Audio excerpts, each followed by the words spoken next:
OGMC Media nageenya keenya bakka jirtan maratti isin haqa qabu jechaa kun wiirtuu artii. Wiirtuun artii keenya gaa kan inni irratti xiyyeeffatu gidduu galli artii waan ofii magaalaa Moojootti guyyaa irraa gaa shubbistoota isaadha kan inni eebbisiisu. Nutis immoo bakka sanatti argamuudhaan haala sagantaa kanaa tokko lamaan kan isin biraan qaqqabsiisnu ta'a. Isin hanga xumuraa sagantaa keenyaatti nu daawwachaa nu waliin bu'aan affeerraa keenya. Qophicha waliin ani Boontuu Dastaati. Gama ogeessa kaameraatiin Sanyii Hirkoo nu waliin tura. Tursi gaarii.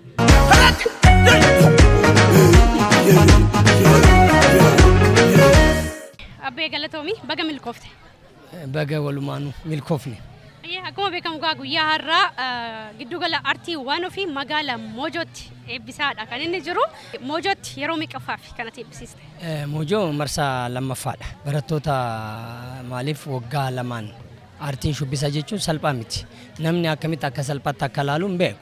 Artii shubbisaa ji'a sadiin artii shubbisaa ji'a jaan namni eebbisiisu ni jira. Haa ta'u malee artiin shubbisaa akka kotti akka artii tokkotti akka barumsa tokkotti ilaalamee sirriitti ijoolleen koo yoo ilaalte gaa'oniidhaan na eebbisise.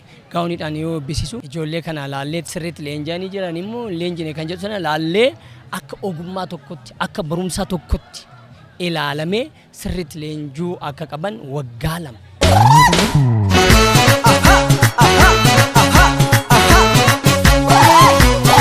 Ijoolleen kun yoo dhufan hin beekama shubbisa kana dhiisite riitimiin kun hin beekan riitimii barsiisneet adicha sana sirriitti agarsiisneet shubbisa gooneeti sirriitti shubbisaa ta'anii akka ba'anitti leenjisna. Namni shubbisa bare immoo waan adda addaa dalaguu waan danda'uuf malee namni shubbisaa keessa taatuun dalaga akka kotti jechuudhaan ani shubbisaa keessa namni kan na barsiisee hin jiru taatoo nan taphadhaa muuziqaa nan taphadhaa muuziqaa kan na barsiisee hin jiru. Kan na barsiisee shubbisaadha. Riitimii namni riitimii danda'u muuziqaa taphachuus waan danda'uuf muuziqaa diraamii nan taphadhaa taatoo shubbisaa keeroogiraafii daayiriktingii adda addaa kiliippii adda addaa kan akka hojjedhu kan na goose shubbisaa waan ta'eef ijoolleen akkanatti baratanii ba'uu qabu. Waggaa lamaan eebbisee marsaa lammaffaadha ijoolleen kun. Abbeerraa gara fuulduraatti magaalaa Adaamaaf Moojootti abbeen shubbisoota hedduudha kan inni oomishee baase. Gara fuulduraatti abbeerraa maalaa eegna?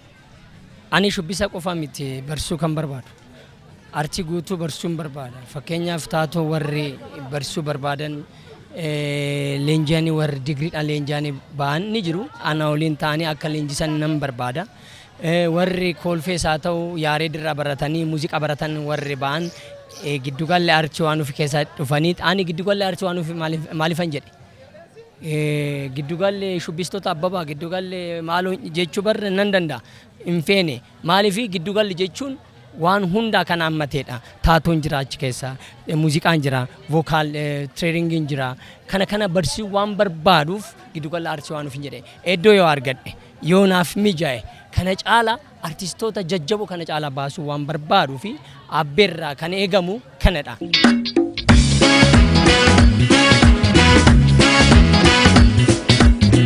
Ani shubbisni guddaa akka ta'e addunyaaf agarsiisuun barbaada. Shubbisni saayinsii akka qabu cal jedhamee kan hojjetamu namni qufee farsoos haa ta'u maaloo qufee kan shubbisu oduun ta'in saayinsii qaba. Aadaan kun saayinsii qaba, shubbisni kun saayinsii qaba. Akka muuziqaa tokkotti, akka muuziqanyaa tokkotti, akka wallisaa tokkotti shubbisaan tokko kabajamuu qaba jeetan hojjechaa jira. Kanaafuu kana caalaa mooyii achi keessaa namni shubbisaa leenjee immoo karamitti ce'a kara muuziqaatti. Namni riitimii baree kara muuziqaa ce'uu qaba. Gitaaristii ta'uu qaba, diraamistii ta'uu qaba, piyaanistii ta'uu qaba. Kanaafuu iddoo yoo naaf milkaa'e, yoo naaf ta'e muuziqaa barsiisuun barbaada. Maqaan koo Madiinaa Kadir Diqqalee jedhama. Gaafatamtuu waajjira aadaa fi turizimii bulchiinsa magaalaa Moojootti. Galatooma akkuma beekamu guyyaa eebba giddugala artii waan ofiidha guyyaa irraa kan eebbifamaa jiru. Mee sagantaa kana akkamiin ilaaltan? Tole sagantaa eebba garee artii waan ofii kana akka magaalaa keenyaatti yeroo lammaffaadhaaf sagantaa akkanaatiin eebbisiisee jira. Eebbifamuu qofa odoo hin taane ijoolleen isaatis bu'aa artiiti jechuun hin danda'amu. Bu'aa artii gaafa jennu namni leenjisee geessisee bu'aa isaa gaafa lafarratti ilaalaa deemu innis gammadaa deema. Nus ijoollee keenya yoo lafarratti ilaallu waan isaan hojjetan yoo ilaallu kan itti gammadaa jirru ta'uu isaati. Irra caalaa yeroodhaa gara yerootti wakkaataan gareen artii waan ofii kun itti deemaa jiru kan sirba aadaas kan ammayyaas karaa gammachuu qabuu fi karaa hawataa ta'een karaa fedhii uummataa qabaachuu danda'uun akkaataan inni itti leenjii kennaa jiru waan nama gammachiisuu fi abdii biyyaa waan ta'edha jechuun barbaada. Hayyee galatooma isin jecha egaa isin itti gaafatamtuu aadaa fi turizimiiti. Egaa guddina aartii keessatti egaa aadaa keessatti gahee guddaadha kan isin qabdani. Giddu galli aartii waan ofii immoo magaalaa Boojootti egaa yeroo lammaffaafidha akkasitti haala akkasiitiin barattoota kan eebbisiisaa jiru jettaniitu. Mee isin hirmaannaan isin gootanii guddina aartii shubbistootaatiin deeggarsa akkamiifaadha kan isin taasisan? Dhugaadha ijoollee garee aartii kana haaromsa aadaa wajjin wal qabatee kaayyoowwan shanan akka mootummaattis akka waajjira aadaa fi turizimiitti qabannee deemnu keessaa tokko aartii ceesisuudha. Aartii ceesisuu gaafa jennu akkanumatti miti. Gufuun baay'een jiraata. Wanti guutuu miti. Meeshaa dhabuun jira. Iddoon itti shaakalanii dhabuun jira. Kana keessatti garuu akka gandaattis haa ta'u akka bulchiinsa magaalaatti iddoo qabnu irratti ijoolleen kun waan shaakaluu qabaniif wal dandeessisa. Gareen tokko shaakallii qabaate garee kaan jalaa baasa. Sa'aatii isaanii mijatutti hundumtuuyyuu akkaataa wal danda'anii itti shaakaluu danda'anii haala akka mijatuuf warra gandaa wajjin taane kan itti deemaa turre jechuudha. Akka magaalaatti iddoo leenjii jiddugala aartii hin qabnu akkuma walii galaattu jechaadha. Kanaaf immoo aartii kanaaf maqaa faawundeeshinii Hacaaluutiin iddoon dargaggoonni fudhatan jiran yoo danda'ame dargaggoota kana wajjin taane iddoon kun iddoo jiddugala aartii akka ta'u maaliif maqaan ittiin moggaafamellee qaama aartiiti waan ta'eef nama aartii irratti wareegame waan ta'eef isas galmaan ga'uu keessatti gahee qaba. Dhaloota itti aanu kana immoo aartii kana aartiin ulee wal harkaa fuudhinsa innuu mataa isaatti jechaadha. Ceesisaa diinagdeedhaanis gama hundaanuu namni yoo ce'aa deemu kan dhaloonni itti aanu immoo irra caalaa dabalaa akka deemuuf kan fuuldura irra jiru irraa waa barata waan ta'eef daandii sirreessaa deemuu keessatti nu akka waajjira aadaa fi turizimiitti hanqinoota rakkoowwan jiran waliin mari'annee furaa fi waan isaan deeggaruu qabnu kan deeggaraa jiru ta'uu isaati. Mareeyo irreecha reeffannaa yaayyalee. Ani Weellisaa Abdiisaa Siidaan jedhama. Guyyaa irraa ijoolleen asitti eebbifaman gareewwan ofii tanaan duralleen hojjechaa jiranii quban qaba. Eebba isaan irratti argamu kootiin gammachuu guddaatu natti dhagahama. Ababa fi ijoollee isaanii akka jabaatan nasumaan egaa koo dabarsuu barbaada. Jabaadhaan jedha. Ijoolleen achi keessaa immoo anis hojii kiyya irratti hojjechiisanii jiranii. Ammas kan hojjechaa jiran waan jiraniif jabaadhaan jechuu barbaada. Ergaan koo kana isinis galatooma. Ayyee galatoomicha ergaa xumuraa irratti gaati weellisaadha. Akka weellisaa takkaatti immoo shubbistoonni egaa guyyaa irraa ogummaatiin haala kanaatiin eebbifamuu isaaniitti akka weellisaa takkaatti akkamiin ilaalteeti?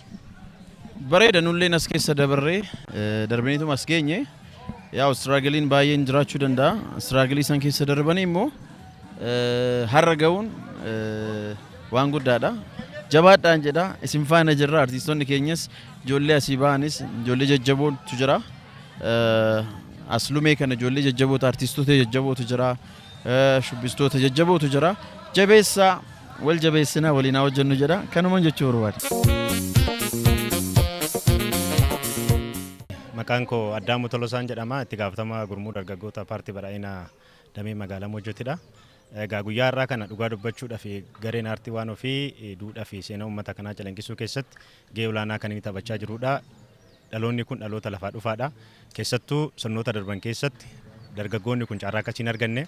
Har'a immoo carraa argatan kanatti jijjiirama asitti dargaggeessi kun carraa argate kanatti itti fayyadamaa duudhaaf seenaa uummata kanaa kan calaqqisiisaa jirudha waan ta'eef garee waan ofiitis seenaa kana seenaa hojjechaa kan jiru ta'uu isaatiidha waan ta'eef akka waliigalaatti duudhaan uummata kanaa akka calanqisu gochuu keessatti hojii bal'aa kan isaan hojjechaa jira waan ta'eef akka magaalaa keenyattis gareen kun hojii gurguddoo hojjechaa kan jiran ta'uu isaatiidha.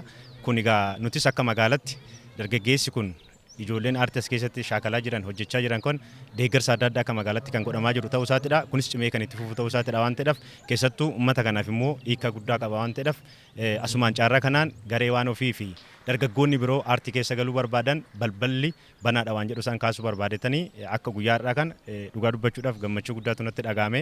Dargaggoonni bal'aan garee kana keessatti makamanii duudhaaf uummata kana calaqqisuu keessatti hojii bal'aa hojjechaa kan jiran ta'uu isaatiidha waan ta'eef anis carraa kanaan ulfaadha jechuun hin barbaadan. Maqaan kiyya Sisaay Asaffaa Dinkiin jedhama. Maqaan TikTokii kootii immoo Sisaay Fantaalleedhaan na beeku namoonni baay'eeni. Anis akkuma ijoollee kana yeroo duraa giddugala aartii waan ofii keessatti bara 2013 irraa kaasee waggaa 4 akkas leenjiyaan ture Abbabaa biratti eebbifamee ba'ee immoo gara hojii kanaatti dhufee jechuudha. Ayyee galatoomni isin jechaa mee eebba shubbistoota guyyaa irraa haala kamiin ilaalte? Mee haala sagantaa kanarraa akkamiin ilaalte? Sagantaan guyyaa irraa nama aartiin keessa isaa jiruu fi waan ajaa'ibaati gammachuu addaatu natti dhaga'ameena. Tariitii namuma aartii Oromoo kana hin jaalanne malee gammachuu irraa kanatti sagantaa irraa kanatti namni hin gammanne hin jira jedhee yaaduwani waan ajaa'ibaati baay'ee natti tolee jira.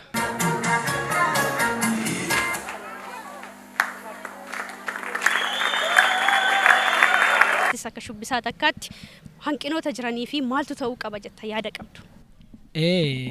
Shubbisni kuni haga ammaatti leenji'aas turree garuu mootu iddoo leenjii baay'inaan hin argannu. Kutaa magaalaa keessatti faa leenjina. Kutaa magaalaa keessatti gaafa leenjinu gaafiin walgahii gaafiin immoo sagantaan garaagaraa gaafa jiru sagalee qannasaa maal jedhanii baay'ee agas mara firii taanee leenji'uun baay'ee nutti tolaan turre yeruma arganne sanitti immoo jabaannee hojjenneeti kan arra geenye. Kanaafuu yoo danda'ame akka magaalaa Mojootittis warri kutaa magaalaa warri Adaamatis immoo osoo ijoollee kanaaf iddoon leenjii kennamee fi iddoo tokko iddoo gahaa waan isaan madaalu isaanii kenname akkasitti iddoo itti leenji'an argatanii osoo akkasitti iddoo argatanii leenji'anii baay'ee itti gammadaani. Maqaan koo Basfiqaa Dachiluu jedhama. Weellisaa Basfiqaa Dachiluu jechuudha. እና sagantaan kun baay'ee sagantaa bareedaadha anaaf jechuudha. Anillee garuma kana keessatti leenji'ee shubbisa xumuree har'a immoo shubbisa san irra darbeetoo weellisaa ta'ee jechuudha. Sagantichi sagantaa bareedaadha kanaa ol irraa eegna abbee kana boodas jechuudha. Mee akka weellisaa tokkotti shubbistoota kanaaf maal ta'uu qaba jetta? Shubbisa jechuun dhuguma ka'umsa aartiiti.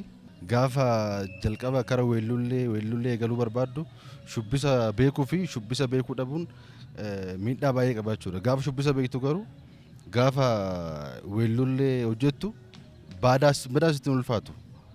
Akkuma salphaatti sirbuulee dandeessa waan barbaadde diraamaallee maal kana hojjechuudhaaf shubbisni ka'umsa jedhaan akka kiyyaatti.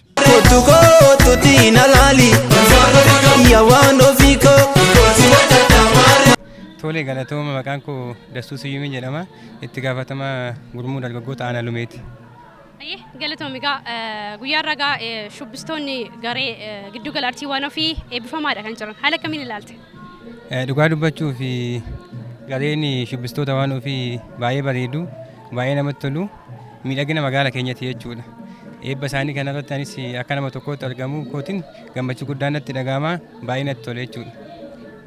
Isin akka gahee keessaniitiin gama aartii kanaatiin gama shubbistootaatiin egaa wanta gahee isin bahattan yookiin immoo akka magaalaa kanaattis immoo yeroo baay'ee egaa shubbistoonni bakka hanqina bakka hin qabnu jedhu bakka itti shaakalan bakka itti shubbisan yeroo itti dhaban jiru. Isinoo gama keessaniitiin maal irratti hojjettanii jirtu? Tole galatoomi nuti akka aanaa keenyatti aartiin kan hawaasa bal'aati. Aartii kan hawaasni bal'aa deeggaruu qaba. Nutis akka aanaa keenyatti galma hin qabna. Galma sanis kan kenninee fi akkasumas uffata aadaa binnee kan kenneef ta'uu isaati. Kan nutis eebba isaanii kanarratti argamne deeggarsa tokko tokko kan gooneef ta'uu isaati.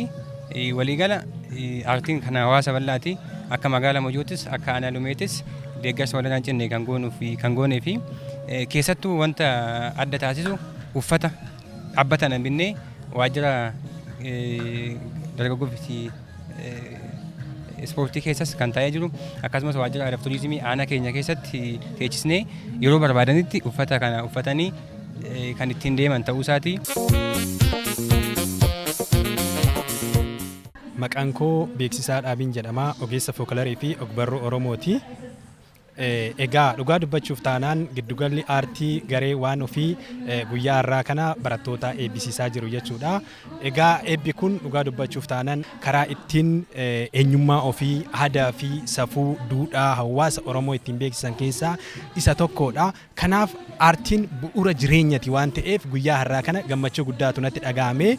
Keessumattuu guyyaa har'aa kana magaalaa Mojoo keessatti yeroo jalqabaaf eebbi kun adeemsifamuun isaa baay'ee na gammachiisee jira jechuudha.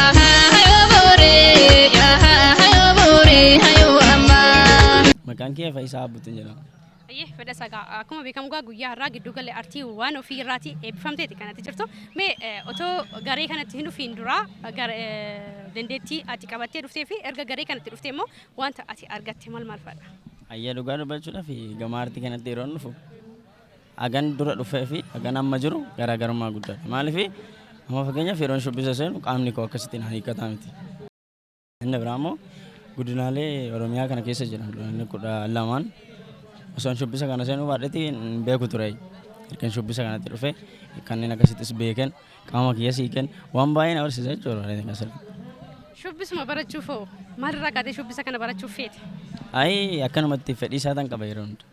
Akkuma beekamu gaa guyyaa irraa giddu gala artii waan ofii irraatii akka garee kanaatti eebbifamaa bara kanaa shubbisaa bara kana taate geeba kaasteeti kan jirtu garee kanarraa adda taate mee maaltu adda si taasisee akkati geeba fudhatu si taasisame? Egaa kan adda na taasise barataa kamii no haaluma hojiiti sila haala hojiiti amala irratti isin hundaa shubbisa hojjechuun amala gaarii nama barbaachisa. Of jechuun bakka miira badaas agarsiisuun nurra hin jiraatu. Saniifuu hojii sirriitti hojjedhee tan amala gaarii agarsiisan geeba kana fudhadhee jechuudha gama biraati. Mee ati guyyaa irraatii kaasee egaa shubbisaa taateeti eebbifamteeti jirta. Mee gara fuulduraatti maal sirraa haa eegnu? Ayyeen illee egaa shubbisaa ta'eetan as ga'eem ture gara fuulduraatti immoo dhaloota duuba jiruuf akka kiyyatti akka kootiin na waliin ta'ee hagan danda'ee mana leenjisummaa tokko osoo hin qabadheeti fuulduratti akkuma eebbifamee kana wanta kana fudhadhe kana barataan keessa osoo akkasitti maqaa kanaa ibse baay'ee natti tola.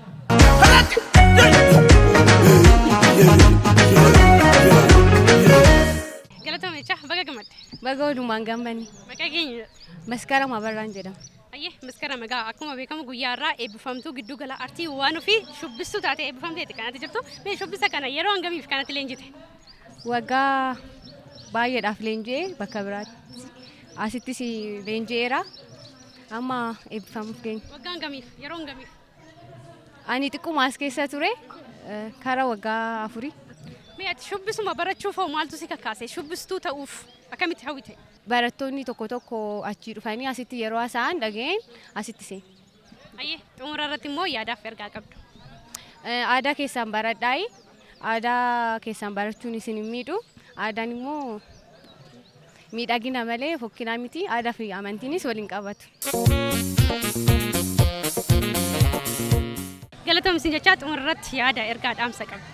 Hayyee egaa bulchiinsa magaalaa Moojoo aadaa fi turizimii aanaa Lumee paartiis bulchaas aanaa Lumee hundi isaanii na gargaaranii na cinaa dhaabbatanii ganda qarsaa bulchaa ganda qarsaa iddoo naa kenneeti ijoollee kana leenjisee achi keessatti bakka waajjiraadha. Waajjira keessatti ijoolleen akkuma barbaadan iyyanii yoo ba'anii nu waliin tasgabbaa'anii dhufanitti immoo ijoollee eebbisiisuuf nu cinaa dhaabbatan hunda bulchiinsa magaalaa kantiibaa keenya dabalatee booru aangoo kana yookiin immoo mana shubbisaa kana giddugalaa kana iddootti kennanitti booru Adaamaa keessatti beekamtii guddaa arganneeti hojjechaa jirra. Adaamaa keessatti hin beektaa giddugalli artii waan fi baay'ee beekamaa iddoo arganneeti beekamtii arganneeti Adaamaa keessa hojjechaa jirra. Engaddaas geeba beekamtii fudhadheen jira. Kanaafuu kantiibaanis Adaamaanis haa ta'u warri bulchaan as jiran giddugala kana ilaalanii guddisanii walumaan dargaggoota kana walumaan artiidhaan walumaan akka guddisnu jechuun barbaada. Warri maatiin nu cinaa dhaabbatan warri eebbifamtoonni guutummaa guutuutti teenkiyuu galatoomaa jechuun barbaada. Miidiyaa keessan OJMC waggaa waggaadhaan ani yoo eebbisiisu na cinaa dhaabbattanii waan guddaa walumaan dalagaa turre isinis baay'ee galatoomaa ulfaadhaa. Miidiyaalota baay'ee waameen jira. Miidiyaa keessan immoo nu cinaa dhaabbatee artii uummata kanaaf quuqama uummata kanaaf absoo shubbisaa kanaaf quuqamtanii Adaamarra kaatanii as ana waliin ooluu keessan baay'ee galatoomaa ulfaadhaa jechuun barbaada. Thank you. Ayyee galatoom ulfaadha. Galatoomi. Kabajamtoota hordoftoota OJMC Media kan daawwachaa jirtan wiirtuu artii keenya. Wiirtuun artii keenya har'aa sigaa kan irratti xiyyeeffatee magaalaa Moojootti argamuudhaan giddu galli artii waan ofii guyyaatti shubbistoota isaa dhagaa kan inni eebbisiise nuti sigaa sagantaa kana irratti argamuudhaan jalqaba isaarraa eegaluudhaan hanga xumura isaatti isin biraan qaqqabsaa dhagaa kan nuti turre. Egaa sagantaa kana irraas waa baay'ee barachaa itti bohaaraa bashannanaa turtii bareedaa akkasiin qabaattan abdii guddaa qabna. Maarree egaa sagantaan har'aaf qabanne kana fakkaata ture. Yeroo biraatti qophii biraatiin deebinee hanga wal arginutti nagaatti nuuf tura. Wanna